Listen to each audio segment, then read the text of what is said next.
वाले हैं एल्गोरिथम्स इन plane statements. Last lecture में हमने देखा कि एल्गोरिथम्स क्या होती हैं और हम इन्हें क्यों बनाते हैं और इन्हें क्यों हम प्रोग्राम बनाने से पहले यूज़ करते हैं, और साथ में ये भी देखा था हमने पुराने लास्ट लेक्चर में एल्गोरिथम को प्लेन स्टेटमेंट्स के फॉर्म में रिप्रेजेंट करते हैं, एल्गोरिथम्स को फ्लो चार्ट के फॉर्म में रिप्रेजेंट करते हैं और एल्गोरिथम्स को सूडो कोड के फॉर्म में रिप्रेजेंट करते हैं पॉपुलरली। आज हम इस लेक्चर में देखेंगे कि एल्गोरिथम्स को प्लेन स्टेटमेंट के फॉर्म में कैसे रिप्रेजेंट करते हैं, यानी बिल्कुल plain English like statements. Algorithm जैसा हम समझते हैं प्योर साइंटिफिक स्टेप्स होते हैं किसी भी प्रॉब्लम को सॉल्व करने के लिए। तो यहाँ पर हम जो प्रॉब्लम लेने जा रहे हैं वो है हमारी, मान लीजिए, चाय बनाने के लिए। अगर मैं आपसे कहूँ कि चाय कैसे बनाते हैं, how to make a tea, इसके लिए आप एल्गोरिथम लिखें तो आप कैसे लिखेंगे? तो सबसे पहले तो शायद आप इस एल्गोरिथम का नाम लिखना चाहेंगे बहुत ही शॉर्ट में, ताकि इस नाम को देखते ही हमें समझ में आ जाए कि एल्गोरिथम किस बारे में। फॉर एग्जाम्पल मैं यहाँ लिख सकता हूँ इस एल्गोरिथम का नाम मेक टी। इसके बाद क्योंकि ये मेरी एल्गोरिथम शुरू हो रही है तो I would love to start it with this step start. ये बताएगी कि अब मेरी एल्गोरिथम स्टार्ट हो रही है। ये आया मेरा पॉइंट नंबर 1 एल्गोरिथम का। तो चाय बनाने के लिए सबसे पहले तो आप सभी एग्री करेंगे कि हमें एक सॉस पैन की ज़रूरत पड़ेगी, एक पैन की ज़रूरत पड़ेगी। तो पहली स्टेप में मैं लिखता हूँ take a saucepan. Once I have a saucepan, then I need to pour some water into that saucepan. इस saucepan में कुछ पानी डालना पड़ेगा। तो हमारी जो स्टेप नंबर 2 हो जाएगी वो हो जाएगी pour some water in saucepan. Third, पानी भी डाल दिया तो अब इसे थोड़ा हमें गर्म करने की ज़रूरत है। तो हम कह सकते हैं कि switch on the gas stove, अपने गैस स्टोव को चालू करना है, या फायर द गैस स्टोव। तो हम लिख देते हैं, मान लीजिए यहाँ switch on the gas stove या गैस। इसको हमने ऑन करा और साथ ही में ये लिख देते हैं एंड बॉयल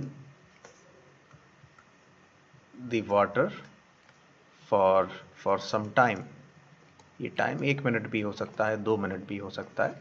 जब 1 मिनट पानी उबल जाए then you will have to add some tea, थोड़ी चाय पत्ती डालनी पड़ेगी। आफ्टर अ वाइल, कुछ देर बाद, चाय पत्ती के बाद आपको कुछ शुगर ऐड करनी पड़ेगी। Add sugar. अगर आप हिंदुस्तानी चाय बनाने वाले हैं तो आपको इसमें मिल्क भी ऐड करना पड़ेगा। Add some milk. Finally your tea is ready. Then आप करेंगे कि pour the prepared tea in a cup, और 8th स्टेप शायद होगी आपको इसे सर्व करना पड़ेगा। तो यहाँ पर मेरी एल्गोरिथम बन गई जिसके थ्रू मैं चाय बनाने जा रहा हूँ। फाइनली क्योंकि मैंने स्टार्ट किया था तो मैं यहाँ स्टॉप भी करूँगा। तो ये हो गई भाई मेरी एल्गोरिथम इन प्लेन इंग्लिश लाइक स्टेटमेंट्स, जो कि चाय बनाने के, चाय का एक प्याला तैयार करने के काम में आती है। तो आपने देखा ये प्लेन इंग्लिश लाइक स्टेटमेंट्स में या प्लेन स्टेटमेंट्स में एल्गोरिथम को लिखना बड़ा ही आसान है।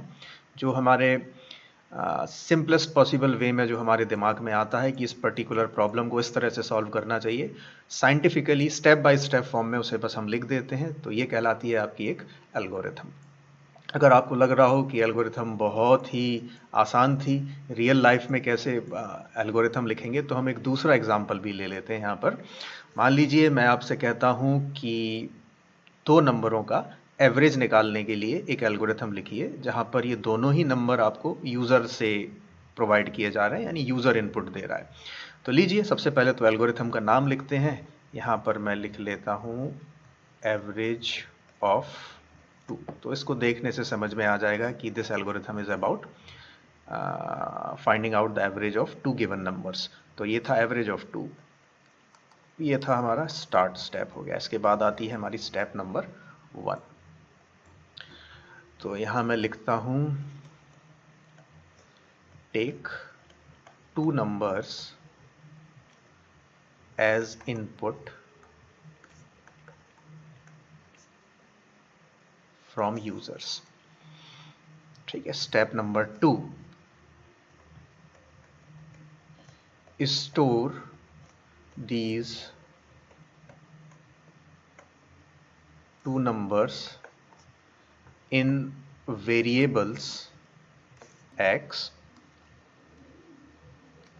and y रेस्पेक्टिवली मतलब क्रमशः, पहले वेरिएबल को x में स्टोर करेंगे और दूसरे वेरिएबल को y में स्टोर करेंगे। अब आप पूछेंगे ये वेरिएबल क्या है, ये वेरिएबल कहाँ से आ गया? जैसे हमने चाय बनाने के लिए पानी को एक सॉस पैन लिया था ना, एक बर्तन लिया था, सॉस पैन में पानी डालते थे, उसी में चाय डालते थे, उसी सॉस पैन को गर्म करते थे, यानी जो भी प्रोसेसिंग का पार्ट है, ऑपरेशंस थे, वो हम सॉस पैन के अंदर परफॉर्म कर रहे थे। तो आपको एक चाय होल्डर, वाटर होल्डर की ज़रूरत थी। तो यहाँ भी ये दो इनपुट, दो वैल्यूज़ ले रहे हैं आप यूज़र से, तो उन्हें होल्ड करने के लिए एक सॉस पैन की ज़रूरत पड़ेगी। इसी सॉस पैन को कंप्यूटर साइंस में या कंप्यूटर की दुनिया में वेरिएबल कहा जाता है। तो these variables are nothing, they are just the placeholders, या फिर मैं कहूँ they are just the value holders. ये वैल्यू को होल्ड करने के काम में आते हैं ये वेरिएबल्स। ठीक है, तो store these two numbers in variables x and y।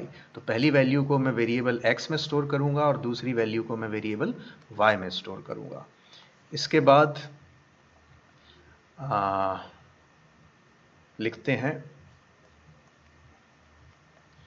add x and y and store the result in another variable z। तो अब x और y के अंदर जो वैल्यू दे दी थी यूज़र ने, वो आपने x और y के अंदर स्टोर की थी। अब x और y के अंदर जो वैल्यूज़ हैं उनको आपस में जोड़ दीजिए, यानी x और y को आपस में जोड़ दीजिए, और जो भी रिजल्ट आता है उसको एक दूसरे वेरिएबल z में स्टोर कर दीजिए। तो अब z के अंदर क्या हो गया? x और y का सम। नेक्स्ट स्टेप में हम क्या करते हैं, हमें एवरेज निकालना x और y का, तो हमें x और y का जो सम आया है उसको 2 से डिवाइड करना पड़ेगा, राइट। तो अब हम लिखते हैं यहाँ पर divide z by 2 and store the result back into z। क्या कर रहे हैं हम यहाँ पर?